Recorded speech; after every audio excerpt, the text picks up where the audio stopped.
everybody. Welcome to Virginia Bakes. I'm Virginia. It's been a minute because of the holidays. I thought I might do more streaming, but ended up not. That's okay.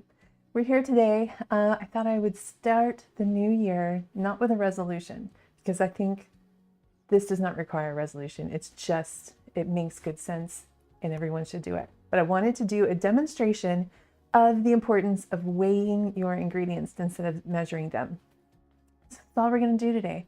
I'm going to demonstrate a couple of different techniques for measuring your flour, and then we're going to see just how much that actually weighs and compare it to what it should weigh. And then we're going to have it on. My head is very low in that picture.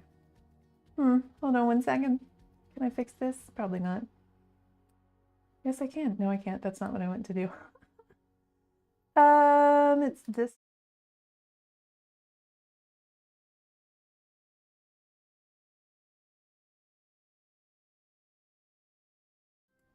Okay, that's better. I don't feel so weird.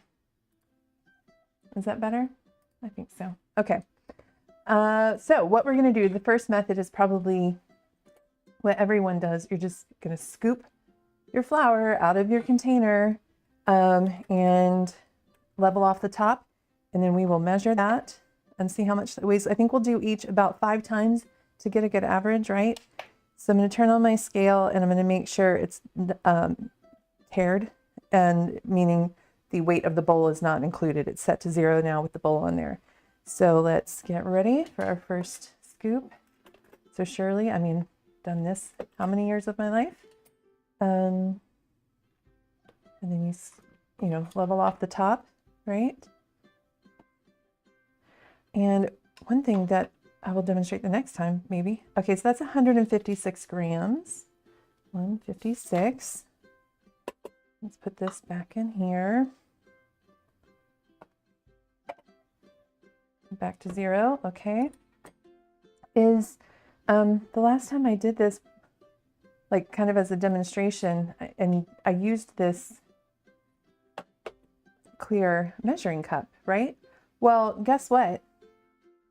Look at that, an air hole, an air pocket, that unless you had a clear measuring cup, you wouldn't know that that air pocket is there. So you think that's the cup, but it's not. There's a hole in there.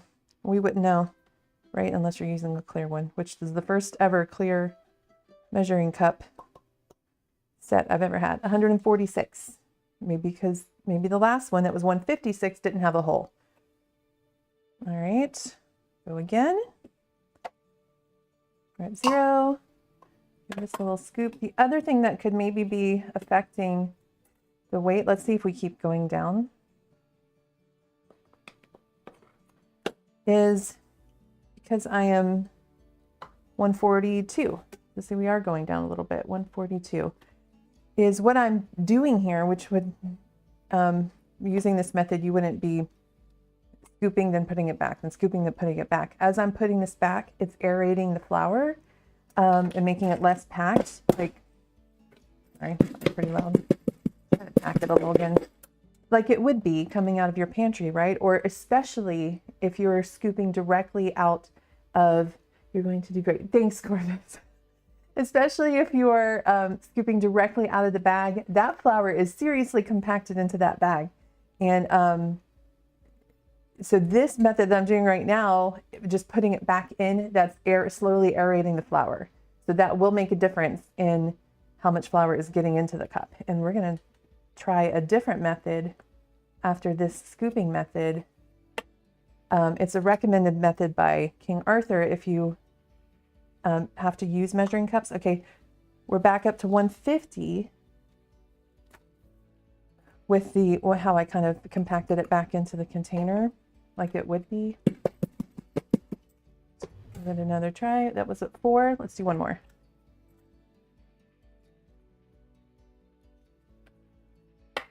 I haven't really been looking for air holes, but oops. 145. Okay.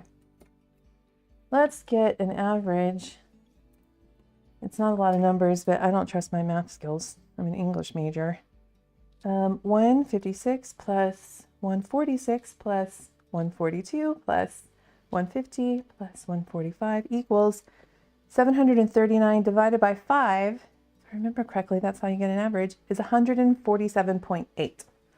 Okay, 147.8 grams of flour. But we've gone anywhere from 156 to 142 with that method.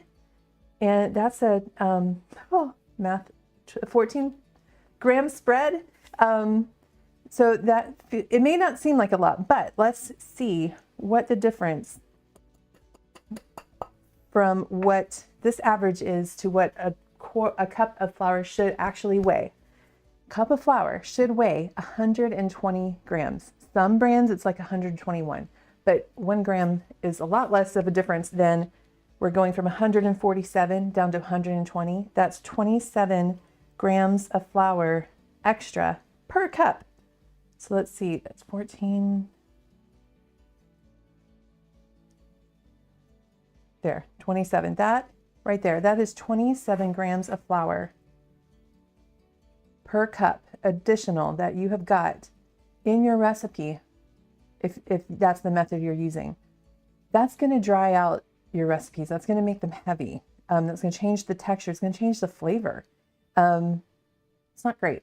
Like, there are bread recipes that call for 4, 5, 6 cups of flour. If you took, what is this, 27 grams of flour times 6 cups, 27 times 6 equals 162 grams of flour. That's another cup. That is well over another cup of flour in your recipe that you did not need.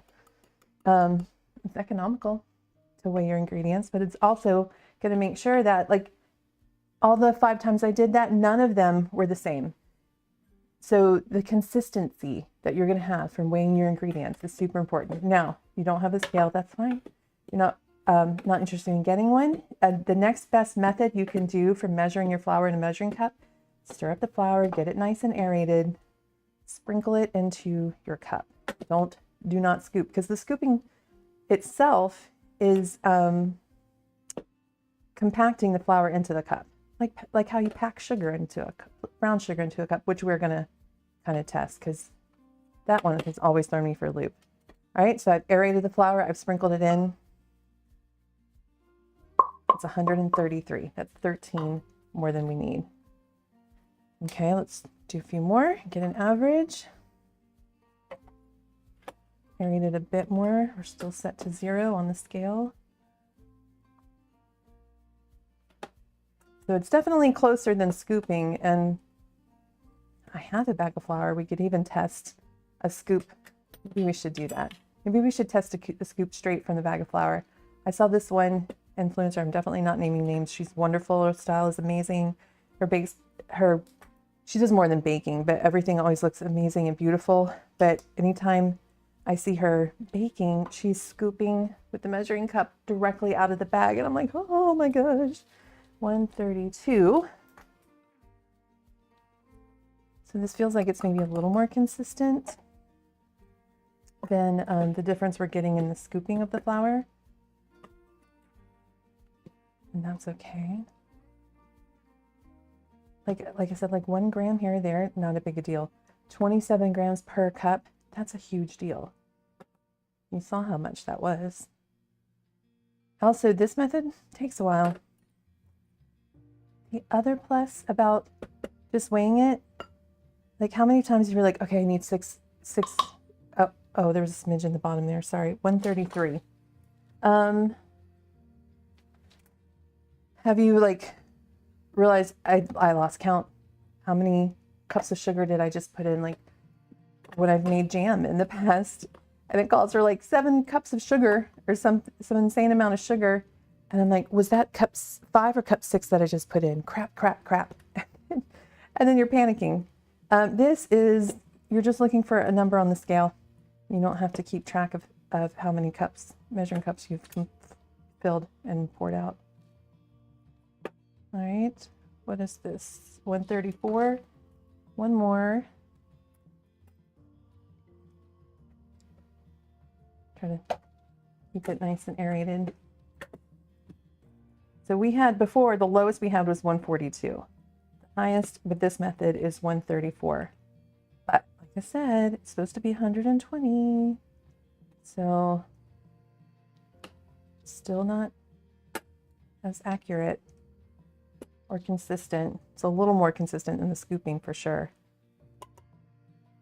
134. So 133, 132, 133, 134, 134. So what is that? 132, 133, 134, 134 equals 6. Oh, 666, y'all. Be careful. See? Measuring your flowers of the devil.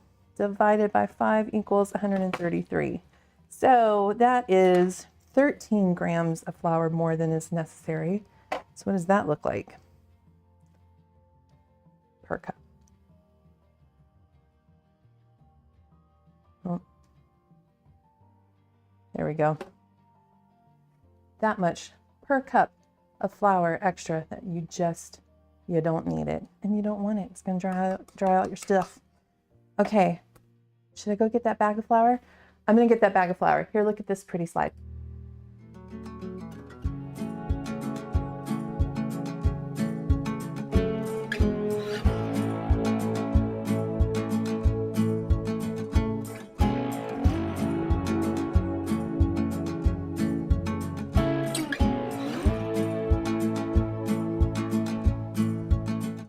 Okay, here we go. Sorry, I should have thought about this earlier. I always forget something. Y'all know this.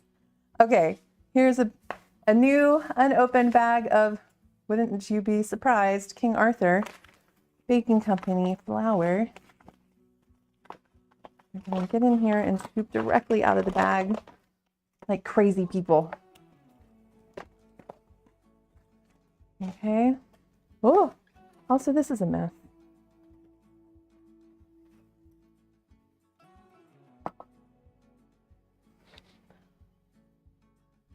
Oh my, that's 161. Scooping directly out of the bag is 161. That's 41 grams of unnecessary flour. What does 41 grams of flour look like?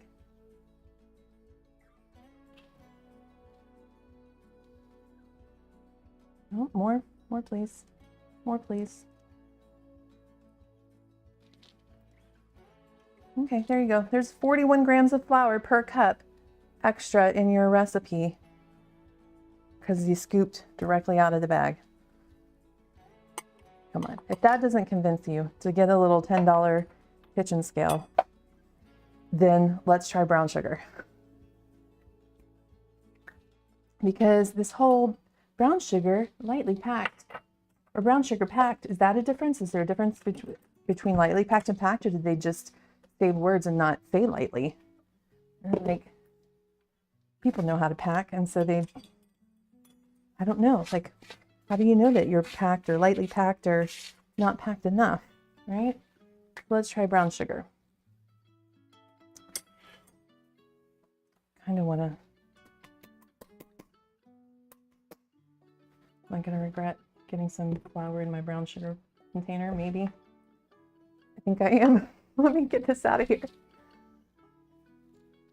Just wipe it clean real quick.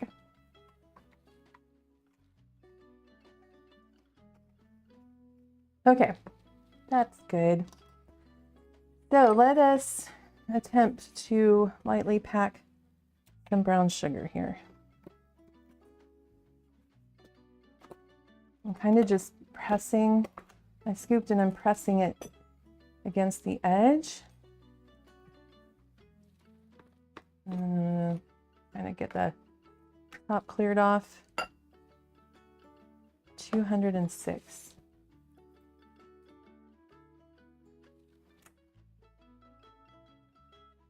Do you know, off the top of my head, I'm not sure what brown sugar is supposed to weigh. So we will look it up. I know what granulated sugar, like white granulated sugar, a cup of that is 198 grams. I think brown sugar, I'm pretty sure I know what it is. I just always, when it comes to numbers, I tend to question my memory. Like I don't hold numbers in my head very well, but now I've been weighing stuff for so long that there are numbers I definitely have memorized. 208.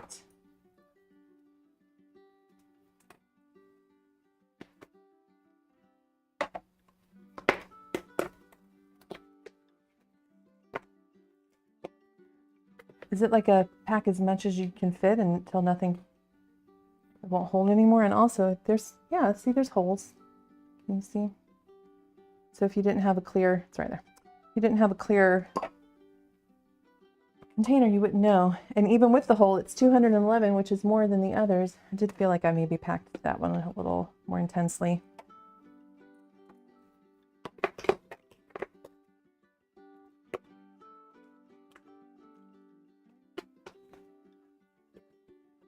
Trying to ignore the hole as I'm packing because I wouldn't, it's not something you would see if you had a metal 196. If you had a metal measuring cup, which all my other cups are metal, you wouldn't see that hole.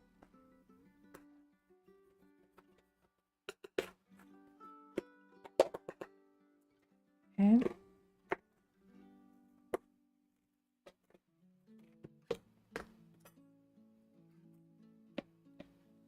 Last one, 208. All right, some quick maths with the assistance of my iPhone, which I recently dropped. Oh, you can't see it. The back broke. Never done that before. 206 plus 208 plus 211 plus 196 plus 208 equals 1029 divided by 5 equals 205.8. I want to say brown sugar, a cup of brown sugar is supposed to weigh, you can always find these on the package that your product is coming out of. So like this one, serving size, a quarter cup, 30 grams. So that for 30 grams for a quarter cup, so times 4 would be 120 grams. I don't have the package for the brown sugar anymore because I put it in my little container here. But I believe off the top of my head, brown sugar is supposed to weigh 213. And we never got to 213. So let's just confirm that by going to kingarthurbaking.com. And when you get there, go to the search button and put in ingredient. Ingredient, IENT, weight.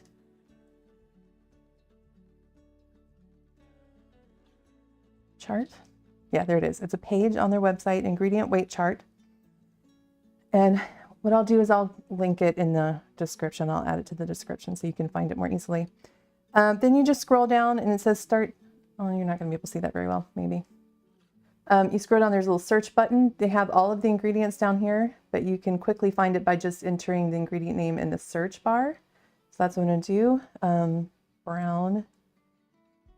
Oh, I didn't spell brown right. Brown rice flour, brown rice, brown sugar, dark or light packed. 1 cup is 213. So I was right. 213. Well, we never even got to 213. I mean, these are all close. It's not too bad. It's not as shocking of a difference as the flour makes, but the closest we got was 211. So again, if you're going to weigh your flour, you might as well weigh everything else.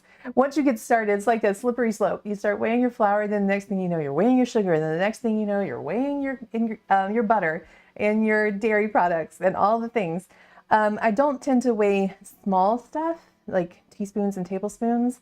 I haven't got quite that obsessed, but some days I feel it. I feel it in the back of my head, like just weigh it. I have a tiny scale. I could just weigh it on the tiny one that has like, you know, it can get smaller amounts. This I wouldn't know that I could trust it. It doesn't go into the decimals of grams. So if you needed less than a gram of something, a scale like this isn't going to work, but they do have small scales out there that will weigh smaller amounts. Anywho, there you go. Weighing your ingredients, super, super important, super convenient. You'll find that like it ends up saving you time. Like you saw how much of the scooping and the clearing off and all of that stuff, and then the tracking, what number of cups of flour was this? Was this 4 or 5 or 6? I can't remember. Crap, what do? I have to start over. All of that goes away with your weighing when you're weighing your ingredients, and your recipes will become more consistent, more they'll be closer to the intended outcome.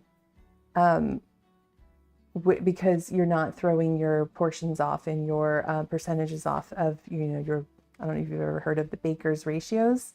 We can get into that some other time, but you can Google it, baker's ratios. So it throws that, it's going to throw all of that off. So when you weigh, you're good to go. Like, you don't have to worry about that stuff. And it's repeatable. You know that every time you're weighing, the next time you make your famous brownies, they're going to come out exactly the same way.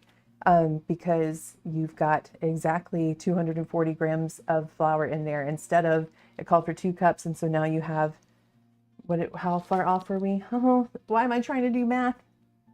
Let's say it was, you were getting one at 145 and one at 150. That's way more than the 240. Don't ask me to do that math. But you know what I mean. You can do the math. This way you don't have to do the math. Also, the other excellent part of weighing ingredients is you can reduce recipes or double or triple them so much more easily than trying to figure out, oh, I want to cut this recipe by a third. What is 1/3 of 2.5 cups of flour? Oh, I don't know. Let me try to do math with fractions. No, thank you. 2.5 cups of flour, that's 120, that's 240, plus the 60, that's 300. So reduce that by a third, that's 100 away. So you just need 200 grams of flour. It's so much easier. I don't know what else I could say to convince you. Just do it. This little scale here, y'all have known, I've kind of complained about it sometimes, only because it is smaller and it does error out when I put some of my bigger, heavier bowls on there. But I got it because it's part of the color scheme.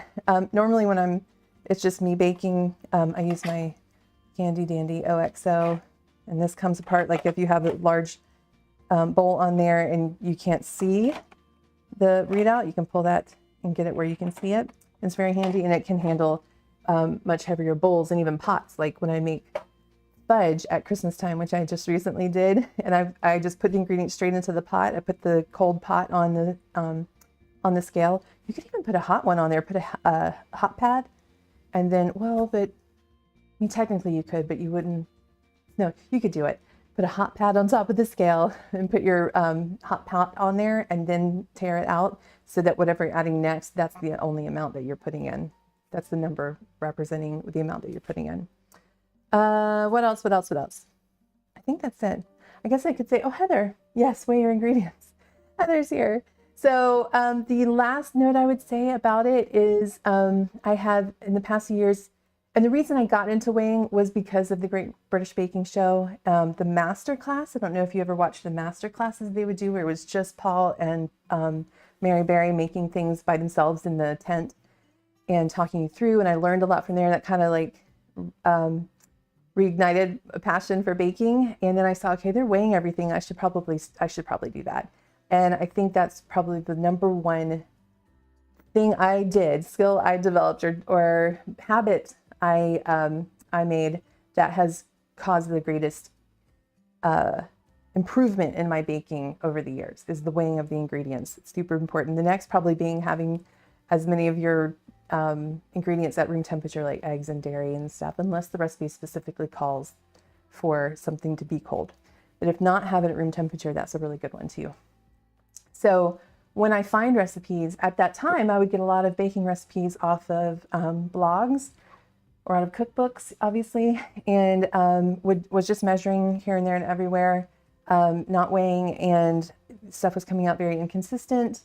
It was too thick, too heavy, whatever. It just didn't seem right. And then I started weighing, and the difference is amazing. So now if I come across a recipe on a blog for baking, or a book that for baking, and it doesn't have weights, I don't do it, because I don't know that I can trust that the person who developed the recipe, were they weighing their ingredients and they're just putting the amount in cups, or were they developing it in cups and they've got, really 300 grams of flour instead of 240 grams of flour. And maybe that's why mine's not coming out and looking like their picture. I don't know. So I just tend to, at this point in my life, if it doesn't have the weights, I don't make it. I don't take the risk. I find a recipe somewhere that does have the weights. And a lot of them do. I think it's becoming more of a common practice.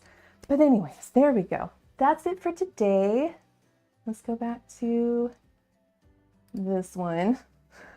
That's it for today. Thank you for joining me in the kitchen for a little demonstration of the importance of weighing your ingredients. And like I said, once you get started, you'll never stop. You'll just be weighing all the things. If you have any questions, let me know in the comments below. If you enjoyed this video, please consider subscribing to the channel so you don't miss any future live streams or videos that I've managed to put out. And yeah, like the video. Like, it's right here. Here. Where's the like button? I don't know. I can't tell if I'm backwards or not, because like I'm backwards on my computer and I don't know. Is this my right hand on the... Y'all see this as being my right hand? In which case, the like button is over here. All right, let's get out of here. Y'all enjoy the rest of your Sunday, and I will see you in a couple weeks. Happy baking.